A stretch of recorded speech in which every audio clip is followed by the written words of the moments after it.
जय हिंद दोस्तों, welcome back to RM classes. I am Suraj. इस वीडियो में आज हम डिस्कस करेंगे 3 सितंबर 2023 के करंट अफेयर्स के बारे में। वीडियो को लास्ट तक देखना क्योंकि इस वीडियो के लास्ट में मैंने कुछ क्वेश्चन डाले हैं प्रैक्टिस करने के लिए। आप चाहे तो हमारे टेलीग्राम चैनल से भी जुड़ सकते हैं, उसका लिंक मैंने डिस्क्रिप्शन बॉक्स में डाल दिया है।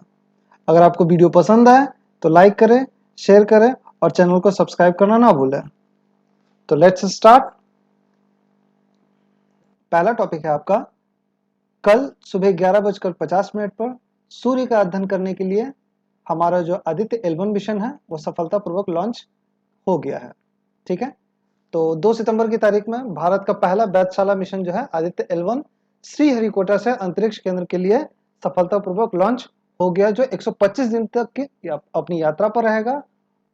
बात करते हैं इसके बारे में कि ये जो अपना मिशन है आदित्य L1 वो PSLV C-57 strap on Motors और उच्च ईंधन क्षमता वाला एक एक्सेल संस्करण है और इस मिशन के लिए इसे उपयोग में लाया गया था। सभी उड़ान के जो पैरामीटर्स थे वो भी सामान्य थे और सुरक्षित शुरुआत सुनिश्चित की गई थी। आदित्य L1 4 महीनों के लिए लैंग्वेज 1 बिंदु तक पहुंच जाएगा। भारत का जो आदित्य L1 मिशन है वो PSLV के C-57 विस्तारित स्ट्रैप ऑन मोटर्स और उच्च ईंधन क्षमता वाला एक एक्सेल संस्करण से इस मिशन के लिए उपयोग में लाया गया है। भारत का जो ये आदित्य L1 मिशन है उसको PSLV C-57 रॉकेट से लॉन्च किया गया है और लॉन्चिंग के दौरान सभी पैरामीटर सामान्य थे। मिशन की एक सुरक्षित शुरुआत भी हुई है। आदित्य L1 जो है 4 महीनों में लैंग्वेज 1 बिंदु तक पहुंच जाएगा जहां अद्वितीय गुरुत्वाकर्षण बल काम कर रहे होते हैं। बात करते हैं इस मिशन के बारे में कि ये जो मिशन है आखिर इसका लक्ष्य क्या है और इसका दायरा क्या है। तो ये सूर्य का अध्ययन करने वाला पहला अंतरिक्ष भारतीय मिशन है।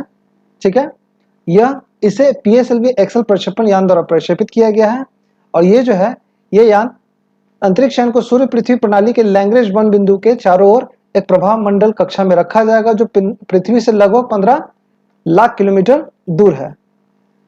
L1 बिंदु के चारों ओर प्रभाव मंडल में L1 बिंदु के चारों ओर प्रभाव मंडल कक्षा में रखे गए उपग्रह को बिना किसी ग्रहण के सूर्य को लगातार देखने का प्रमुख लाभ होता है और इससे वास्तविक समय में सौर गतिविधियों और अंतरिक्ष मौसम पर उनके प्रभाव को देखने में अधिक लाभ मिलता है। ये जो अंतरिक्ष यान है ये विद्युत चुंबकीय कण और चुंबकीय क्षेत्र डिटेक्टरों का उपयोग करके प्रकाश मंडल, क्रोमोस्फीयर और सूर्य की सबसे बाहरी परतों का निरीक्षण करने के लिए ये 7 पेलोड लेके गया है। मैंने पिछली वीडियो में बताया था कि इस मिशन में जो 7 पेलोड है सबका क्या क्या काम है और सबकी क्या उपयोगिता है। बात कर लेते हैं आदित्य L1 मिशन में जो एक इंपॉर्टेंट इक्विपमेंट्स लगा हुआ है जिसको लिक्विड अपोजी मोटर कहते हैं। ये एक प्रकार का इंजन है, तो इससे बहुत ज्यादा उम्मीदें हैं कि इसका संचालन किस रूप से इसका संचालन सुचारू रूप से संभव हो पाता है या नहीं। ठीक है, तो बात करते हैं लिक्विड अपोजी मोटर के बारे में। तो यह एक छोटा लेकिन शक्तिशाली इंजन है जिसे लैम के नाम से जाना जाता है और इसरो के आगामी आदित्य L1 मिशन में यह महत्वपूर्ण भूमिका निभाने वाला है, जिसका उद्देश्य है सूर्य का अध्ययन करना। लैम का सफल संचालन इसरो की आदित्य अंतरिक्ष यान को लैग्रेंजियन बिंदु L1 पर एक प्रभाव मंडल कक्षा में स्थापित करने की योजना के लिए महत्वपूर्ण है और ऐसे इंजनों का उपयोग कक्षा में उपग्रहों, अंतरिक्ष यान के कक्षीय समायोजन कौशल के लिए किया जाता है। इसे तिरुवनंतपुरम में तरल और क्रायोजेनिक प्रणोदन के लिए इसरो केंद्र तरल प्रणोदन प्रणाली केंद्र द्वारा विकसित किया गया है। ठीक है, तो ये बहुत ही इंपॉर्टेंट रोल प्ले करने वाला है लिक्विड अपोजी मोटर। चलिए थोड़ा सा ओवरव्यू इसरो के बारे में भी ले लेते हैं। इसरो, जिसका पूरा नाम भारतीय अंतरिक्ष अनुसंधान संस्थान है, जिसकी स्थापना 15 अगस्त 1969 को हुई थी। यह भारत की एक राष्ट्रीय अंतरिक्ष एजेंसी है। यह आंध्र प्रदेश के श्रीहरिकोटा में सतीश धवन अंतरिक्ष केंद्र में अपना अंतरिक्ष रॉकेट लॉन्च करता है, जिसका मुख्यालय बेंगलोर में और इसके वर्तमान में अध्यक्ष एस सोमनाथ है। इसके कुछ इंपॉर्टेंट पॉइंट्स के बारे में देख लें तो ऐतिहासिक दृष्टिकोण से 1999 के बाद से भारत ने अब तक अपने स्वदेशी रॉकेटों का उपयोग करके 36 विभिन्न देशों के 431 विदेशी उपग्रहों को सफलतापूर्वक लॉन्च कर चुका है और इनमें से जो अधिकांश उपग्रह हैं वो PSLV रॉकेट का उपयोग करके ही किया गया है। विशेष रूप से PSLV रॉकेट ने एक ही उड़ान में 104 उपग्रहों को कक्षा में तैनात करके एक उपलब्धि हासिल की थी हाल ही में। ठीक है, तो इसरो से संबंधित कुछ जानकारी थी। अभी हाल ही में भारत सरकार द्वारा ऐसी एक योजना बनाई जा रही है कि अब जो है भविष्य में लोकसभा और विधानसभाओं का चुनाव अलग से न करा करके उन दोनों को एक साथ कराने की योजना पर विचार कर रहा है। ठीक है, केंद्र सरकार ने पूर्व राष्ट्रपति रामनाथ कोविंद की अध्यक्षता में एक कमेटी का भी गठन कर दिया है। इसलिए ये एक सवाल उठता है कि क्या वन नेशन वन इलेक्शन वर्तमान स्थिति में संभव है या नहीं। तो चलिए इसके बारे में कुछ जानते हैं कि अगर एक देश एक चुनाव होता है तो इसके लिए क्या प्रोविजन है और कौन कौन सी प्रक्रिया से गुजरना पड़ेगा। संवैधानिक दृष्टिकोण से देखें तो कम से कम 5 संविधान संशोधनों की जरूरत पड़ेगी अगर एक देश एक चुनाव प्रक्रिया को लाना है। तो दरअसल अधिकारियों के अनुसार एक लोकसभा और विधानसभा को चुनाव कराया जाता है तो संविधान में कम से कम 5 संशोधनों की जरूरत पड़ेगी, जिसमें से अनुच्छेद 83, 85, 172, 174 और 356 इन 5 अनुच्छेदों में संशोधन की आवश्यकता पड़ेगी। अनुच्छेद 83 संसद के सदनों की अवधि से संबंधित है, जबकि अनुच्छेद 85 राष्ट्रपति द्वारा लोकसभा को भंग करने से संबंधित है। अनुच्छेद 172 राज्य विधानमंडलों की अवधि से संबंधित है। अनुच्छेद 174 राज्य विधानसभाओं के विघटन से संबंधित है। और अंत में अनुच्छेद 356 जो राज्यों में राष्ट्रपति शासन लगाने से संबंधित है। वन नेशन वन इलेक्शन पर सभी राजनीतिक दलों की आम सहमति भी जरूरी होती है। इसके अलावा केंद्र को सभी राज्य सरकारों से सहमति मिलना भी जरूरी है। इसके लिए अतिरिक्त संख्या में इलेक्ट्रॉनिक वोटिंग मशीन वीवीपैट की भी आवश्यकता होगी, जिसकी लागत हजारों करोड़ों रुपए में होगी। हर 15 साल में मशीन को बदलने की नहीं होगी जरूरत। ये एक है पॉइंट। अगर वन नेशन वन इलेक्शन को देश में लागू किया जाता है तो मशीन को हर 15 साल में बदलने की आवश्यकता नहीं रहेगी। ठीक है, इसका उपयोग केवल 15 साल तक ही किया जाता है और एक राष्ट्र एक चुनाव के लागू होने से एक मशीन का उपयोग 15 साल में 3 या 4 बार किया जा सकता है। वैश्विक परिदृश्य को देख लें तो किन किन देशों में एक देश एक चुनाव जैसे व्यवस्था लागू है।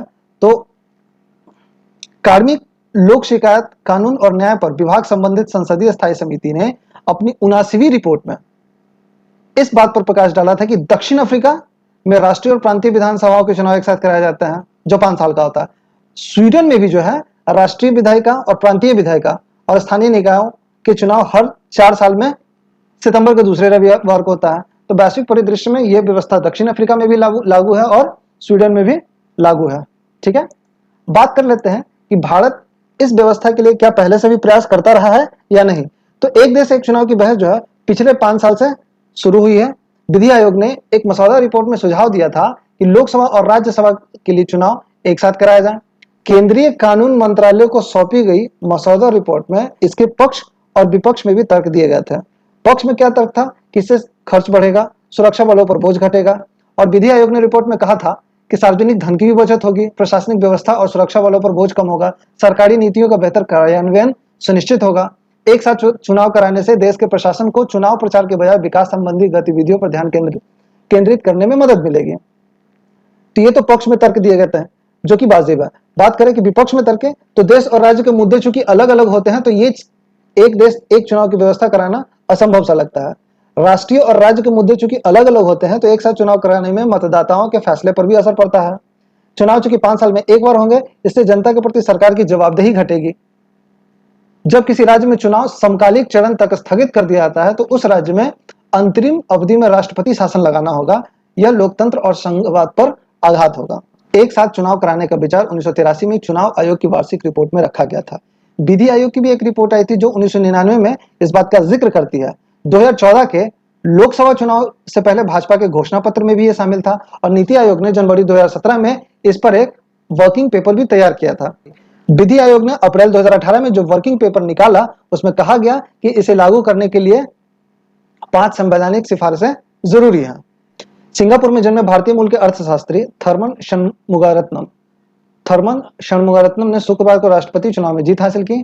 थर्मन षणमुगारत्नम ने सिंगापुर का राष्ट्रपति चुनाव जीतने के साथ ही वह भारतीय मूल के उन नेताओं की सूची में शामिल हो गए जो विश्व की महत्वपूर्ण राजधानियों में अपना दबदबा बनाए हुए हैं। साल 2011 से 2019 तक सिंगापुर के ये उप प्रधानमंत्री भी रहे। षणमुगारत्नम को 70.4% वोट मिले, जबकि उनके प्रतिद्वंदी एन कोक सिंह और टेन किन लियान को क्रमशः 15.7 और 13.8% वोट मिले। सिंगापुर के नए राष्ट्रपति कौन होगा? थर्मन षणमुगारत्नम। अगला टॉपिक है आपका फिन वेल से संबंधित है। ठीक है, ये चर्चा में क्यों है ये देख लेते हैं कि आइसलैंड की सरकार ने फिन वेल का शिकार करने के लिए फिर से आदेश पारित कर दिया है और उसकी मारने की प्रक्रिया को भी काफी तीक्ष्ण बताया गया है, क्योंकि जब अगर ये इसके शिकार में अगर किसी प्रकार की कोई कमी पाई जाती है तो इसकी मृत्यु काफी देर से होती है। ठीक है, तो वही गवर्नमेंट ने कहा कि इनको मारने की प्रक्रिया काफी तेज और तीक्ष्ण होनी चाहिए ताकि तुरंत मारा जा सके। वेल बड़े समुद्री स्तनधारी हैं जो सेटेसिया क्रम से संबंधित है और अपने विशाल आकार, सुव्यवस्थित शरीर और दुनिया के महासागरों में रहने की क्षमता के लिए जाने जाते हैं। पृथ्वी पर अब तक मौजूद सबसे बड़े जानवरों में से एक है और इसकी दो मुख्य सीमाएं हैं, ओडोंटेसिटी या दांतेदार वेल और मिस्कीटिकेटी वेलिन वेल। ठीक है, तो वेल की दो मुख्य उपसीमाएं हैं। बात कर लेते हैं कि इसका विस्तार कहां कहां तक है। तो वे सभी प्रमुख महासागरों और खुले समुद्रों के समशीतोष्ण और ध्रुवीय क्षेत्रों में और आमतौर पर उष्णकटिबंधीय महासागरों और समुद्रों में निवास करते हैं।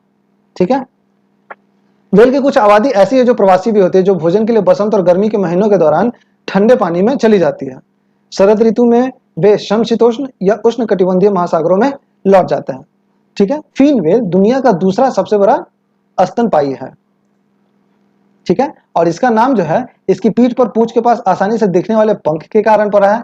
यह वरी बिलों में सबसे तेज तरह की है जो समुद्र के ग्रे हाउंड के रूप में जाना जाता है। इसे और भी अन्य नामों से जाना जाता है जैसे भीतरी रेजरबैक, फिनबैक, चपटा से, सामान्य रॉकल, हैरिंग वेल, ये सभी फिन वेल के अलग अलग नाम है। इसकी विशेषताओं में देखें तो ये काफी सुव्यवस्थित है, लेकिन ब्लू वेल की तुलना में फुलर है। हालांकि ये उतना लंबा नहीं है, इसकी लंबाई 20 मीटर तक ही होती है जो 70,000 किलोग्राम तक का होता है। छत्तीसगढ़ हाईकोर्ट ने भोरमदेव वन्य जीव अभयारण्य को बाघ आरक्षित दर्जा देने वाली मांग वाली याचिका खारिज कर दी है। तो चलिए इसके बारे में जान लेते हैं। भोरमदेव वन्य जीव अभयारण्य जो है ये छत्तीसगढ़ के कवर्धा जिले में स्थित है। इसका नाम अभयारण्य के पास स्थित 11वीं शताब्दी के प्रसिद्ध भोरमदेव मंदिर के नाम से रखा गया है और इसकी सीमा मध्य प्रदेश में कान्हा राष्ट्रीय उद्यान के साथ लगती है। यह तकरीबन 325 वर्ग किलोमीटर में फैला हुआ है। इसकी यहाँ के जो आसपास की नदियां हैं, यह वन्यजीव अभयारण्य जो है फेन और संकरी नदियों का उद्गम स्थल भी है। ठीक है, अभयारण्य की विशेषता यह है कि यहाँ हरे भरे जंगल, घुमावदार पहाड़ियां और सतपुरा पहाड़ियों की एक मैकाल श्रृंखला उपस्थित है।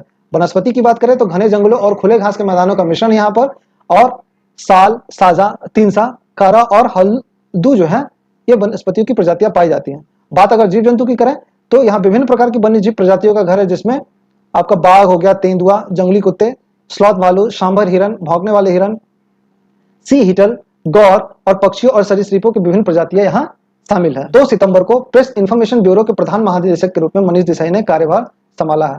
तो अभी नई नियुक्ति के तहत प्रेस इंफॉर्मेशन ब्यूरो के प्रधान महानिदेशक कौन बन गए हैं? तो मनीष देसाई बन गए हैं। इन्होंने राजेश मल्होत्रा की सेवानिवृत्ति के बाद अपना यह कार्यभार संभाला है। मनीष देसाई की बात करें तो 1989 बैच के भारतीय सूचना सेवा अधिकारी हैं। इससे पहले यह सरकारी विज्ञापन आउटरीच गतिविधियों की देखरेख के लिए केंद्रीय संचार ब्यूरो के प्रधान महानिदेशक के रूप में काम कर चुके हैं। तो अगली नियुक्ति है आपका FTII से संबंधित है। भारतीय फिल्म और टेलीविजन संस्थान पुणे का नया अध्यक्ष नामित किया गया है R माधवन को, जो एक जाने माने अभिनेता है। ठीक है, माधवन का नामांकन उनकी फिल्म रॉकेटरी द नॉम्बी इफेक्ट की हालिया सफलता के बाद हुआ है। इनकी एक हाल ही में मूवी आई है रॉकेटरी द नॉम्बी इफेक्ट। तो इस प्रकार FTII भारतीय फिल्म एवं टेलीविजन संस्थान के नए अध्यक्ष कौन बने हैं? तो R माधवन बने हैं। अगला टॉपिक है असम सरकार जो है नॉलेज हब और Assam institute of urban affairs launch करेगी। असम की सरकार ने नॉलेज हब और Assam institute of urban affairs स्थापित करने की एक महत्वाकांक्षी योजना का अनावरण किया है। ये क्या करेगा? बेसिकली इस योजना का पहल जो है, इसका उद्देश्य राज्य में अत्याधुनिक शहरी नियोजन अवधारणाओं और विशेषज्ञता को पेश करना है। भारतीय नौसेना में एक नया जंगी जहाज शामिल हो गया है, उसका नाम है महेंद्रगिरी। ठीक है, आइए इसके बारे में देख लेते हैं कि मझगांव डाक शिप बिल्डर्स लिमिटेड की ओर से निर्मित भारतीय नौसेना के युद्धपोत महेंद्रगिरी को मुंबई में लॉन्च किया गया। यह उड़ीसा में पूर्वी घाट से सबसे ऊंची पर्वत चोटी के नाम पर निर्मित यह युद्धपोत परियोजना 17A के बेड़े के तहत निर्मित 7वां जहाज है और आखिरी जहाज है। ठीक है, ये महेंद्रगिरी पर्वत के नाम पर यह इसका नाम रखा गया है। यह युद्धपोत जो है उन्नत युद्धक प्रणाली, अत्याधुनिक हथियारों, सेंसर और प्लेटफॉर्म मैनेजमेंट सिस्टम से यह लैस है। ठीक है, इसके लॉन्च को देश के समुद्री इतिहास में एक उल्लेखनीय मील का पत्थर बताया जा रहा है, क्योंकि यह परियोजना 17A के तहत निर्मित नीलगिरी श्रेणी के युद्धपोत बेड़े का 7वां और आखिरी युद्धपोत है। ठीक है।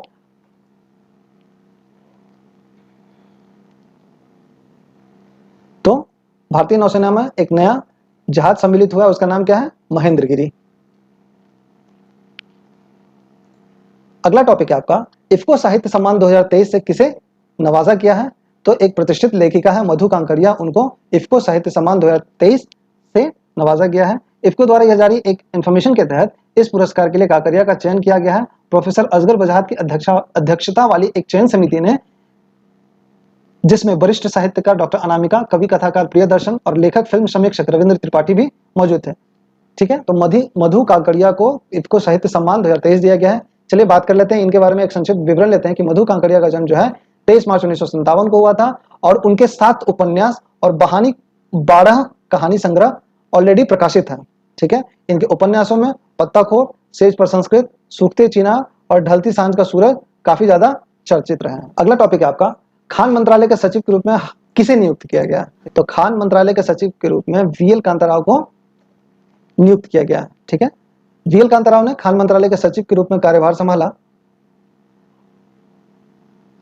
वीएल कांताराव ने 1 सितंबर 2023 को खान मंत्रालय के नए सचिव के रूप में कार्य संभाला है। इससे पहले वो दूरसंचार मंत्रालय के अतिरिक्त सचिव के रूप में कार्यरत थे और वो आईएएस मध्य प्रदेश कैडर के 1992 बैच से संबंधित है।